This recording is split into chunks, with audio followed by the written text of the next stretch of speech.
What's up, y'all? Welcome to Daft Previews. Exciting opening night, couple of winners, couple of losses, but I'm so glad that the NBA is back. Today, we've got another 4 picks for you. We've got 2 same game multis. We've got 2 stock standard player props. It's me and T. We're getting back at it again. Let's do this.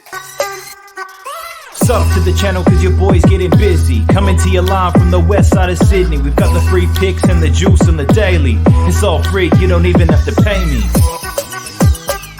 T, welcome, my man. Hey, what's up, Dan? It's good to be here, man. Quick recap on the picks yesterday. Not much good from my end. Steph Curry, massive unders on the assist. MPJ, plenty of field goals. Didn't make it. Didn't manage to tip a winner in the Telegram group. So if you're not in there, the link's down below. Go jump in. Yusuf Nurkic collected at over $5 odds for us. 10 points, 10 rebounds, 3 assists. Include those numbers. So that was good. But looking to do a little bit better on the YouTube tonight. Absolutely. I think I was just short on mine. Murray, he didn't get the shot attempts I expected. He was very efficient though. I think it was half a point. Fell under. But Chris Paul came home very well. Covered his assist line quite well. So that was the bet where I went with my gut. Didn't look at any numbers for it. So I think I got numbers in both my plays this way. But before I made my selections, I relied on gut to tell me which way to go. And then I just used the numbers to reinforce my gut feeling. So hopefully that strategy brings it home for us today. Both of my games happen to be in the East. So they're the ones that are first up. What have you got? You got one in the East, one in the West? Or I think it's 1-1. Yeah. 1-1? Because I've got the Timberwolves. I think the Timberwolves are playing against the Raptors. Yep. So that's actually, where's that being played? That's in Toronto. So that's in the East. So that's an early game as well. Yep. And then I've got the Nets versus the Cavs. That's in Brooklyn. So yeah, another early game. Well, all of our picks are on the early games, early slate. But we've definitely got a lot more than this. I'll be posting them in my Discord. That link's below. T's going to post his in his Telegram. Links below for that. So be sure to check those out. But you're my guest of honor. How about you kick things off? All right, I'll kick things off. This is for all the haters out there. This is for I'm betting on Ben Simmons, 7 rebounds and 7 assists. Now 10, baby. Yeah. Ben Simmons, 4-20 pies, Australian. He's hasn't been great last season. He wasn't good at all, right? But this is a line. Last season he hit in 25% of his games, and he didn't look good at all. Now that 7 assists, 7 rebound line is paying upwards of $4 on Bet365. Now, in terms of his career rate of hitting that line, it's up around the 40% mark, and it's actually in line with his career averages. He averages 7.8 rebounds and 7.5 assists per game for his career. Now, I don't think he's going to perform at that level moving forward, but I do believe he's going to perform better than last season, a season in which he hit it at 25% rate anyway. In terms of the matchup, it'll be interesting to see because the Raptors have a new coach, but what we have seen from Simmons in the preseason has looked promising, very promising. And he is the starter on the Nets now. So that's why I'm keen to back Ben Simmons tomorrow for 7 assists, 7 rebounds, and that'll get you around $4 or plus 400, plus 300. I like it, man. Like I honestly do. And a lot of people hate on Ben Simmons, but I've always hoped that he does well. So much promise, so much potential, and he can do everything but shoot. Exactly, but even with those problems, like he had, back injury, knee, soft tissue injuries, and some mental health issues, he still managed to produce. Let me have a look. He still averaged 6.3 rebounds and 6.1 assists per game last season. So he was far from his best, but he still put up some numbers. Now with a solid starting role in around say 25 to 30 minutes a night, I think he'll give it a good crack tomorrow. And he's had a full preseason under his belt. They made changes. He looked good season last year, so. Yeah, he looked really good. My second play, this is my best play of the day, all right? Karl Towns, 20 points, 10 rebounds, and 3 assists. Now that is paying $10 over on Bet365. Now I believe this bet should be paying around maybe $5 or $6. Now you can say, well, he's not going to get 10 rebounds with Gobert in the lineup. Now, if I look at the games he played last season with Gobert in the lineup, he averaged 20.4 points per game, 7.9 rebounds, and 4.7 assists. And he actually cleared that 20, 10, and 3 on 1, 2, 3, 4, 5, 6, 7 occasions. So 7 out of 27 games with, that 22, 10, and 3 assists with Rudy Gobert in the lineup. So what's that? 7 of 27, about 25% of games, right? But it's paying $10 odds. So he can do it with Gobert. It's better if Gobert doesn't play, but he can still do it with him in the lineup. They're playing the Raptors. The Nets have got a tough matchup at Cleveland. Now that's something that's a Ben Simmons bet. They're playing, into a tougher matchup, whereas the Timberwolves against the Raptors, a bit of turnover there and a new coach, so I'm not too sure what kind of style that game will, be played into. But yeah, those are my selections tomorrow. That's definitely value, I think, especially if you're looking at odds, right? So based off Cat's averages there, are you saying that should be priced around $4 or $5? Is that how it works? Yeah, I believe so. That's how I'd be looking at it. But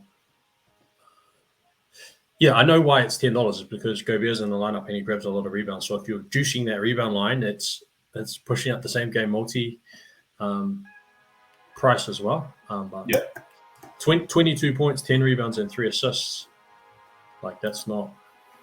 And he's in good form too. He was playing at the FIBA World Champs for Dominican Republic, and Karl Towns was good. He looked, he didn't look injured. Looked all right. Oh, beautiful. I've got two plays tomorrow, and I'm focusing on a couple of bigs. I haven't looked into all the games, so these are the first two that really stood out to me. But first one, I'm looking at Clint Capella tomorrow. So, I pinpointed this game, this Charlotte-Atlanta game. One, the points total is high. These aren't great defensive teams. They're going to be up and down, right? So the possession rate's going to float. There should be a lot of points, a lot of rebounds, a lot of assists. I also looked at the lineups and I thought, where are the opportunities here? Charlotte looked at their depth chart. They've only got Mark Williams and Nick Richards as their centers.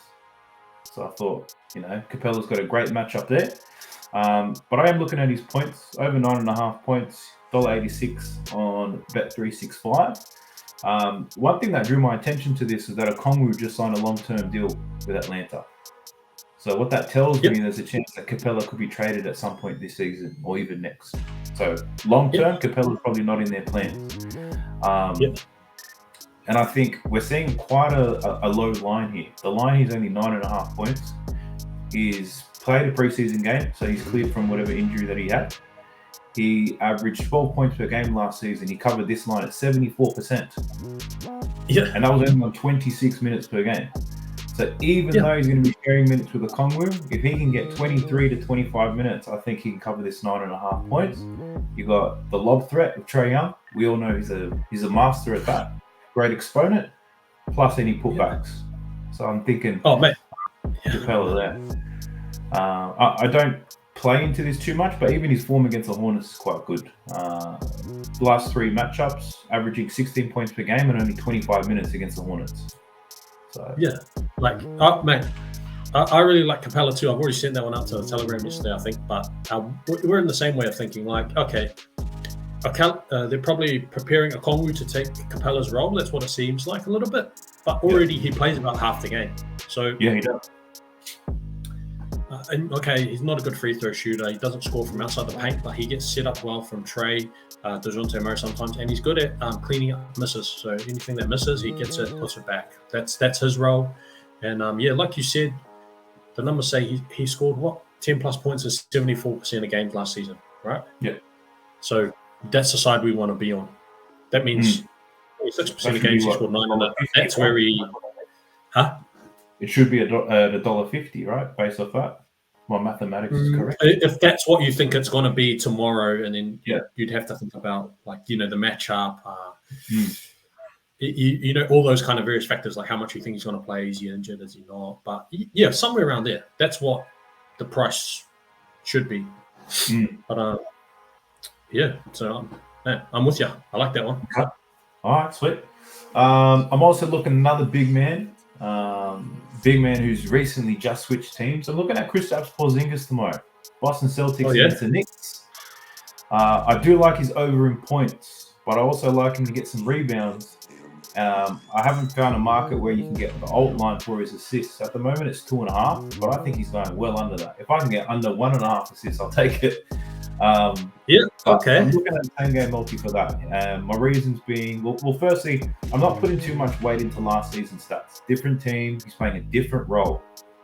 Last season he covered this line at 73%. I'm not going to make a big deal out of it. Played 32 minutes. He averaged 23 points per game on 16 shot attempts. I do like this matchup against Mitchell Robinson. Big man, doesn't move his feet as well. Kristaps is going to play on the outside. Boston love to pull up from deep. Great exponent to the deep ball. They love themselves a stretch five, and they found the perfect one here with Kristaps Porzingis. Last season, Al Horford attempted over 5 3-pointers per game, and he shot that at a 44% clip. Now, if you gave me Kristaps Porzingis or Al Horford shooting 3-pointers wide open, I'll take Kristaps Porzingis every day of the week. So Kristaps was at 36% percentage last season. But keeping in mind his 3-pointers were deep, they were contested, right? The quality of those shots aren't the same as what he's going to get in Boston. So I don't expect the same usage rate, but I do expect the quality of attempts he's going to take are going to be on the up.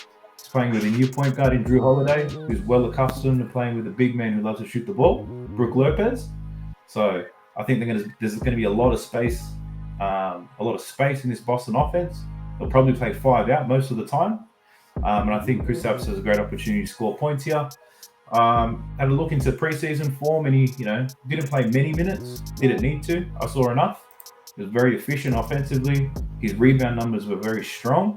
And I'm thinking he plays 25 to 30 minutes. And if he gets that, I reckon he's going over. In terms of assists, he's the third option. He's going to get that ball 6 seconds left on the clock. I don't see him passing that rock. So, yeah. That's my plan on Kristaps Porzingis for tomorrow. All right, well, that's a wrap on today's video. 2 picks from T, 2 picks from me. Links to our Discord and Telegram channels are in the description box below. We got a lot more plays for tomorrow, so go ahead and check that out. We hope you liked this video. If you did, click that like button. Subscribe to the channel. We're close to 1,000 subs already. NBA, let's get it. Good luck tomorrow, T. Hey, good luck, brother. Thank you. Like my boy Dan said, like, share, subscribe. Thanks very much, and good luck to us. Sub to the channel cause your boy's getting busy. Coming to your line from the west side of Sydney. We've got the free picks and the juice.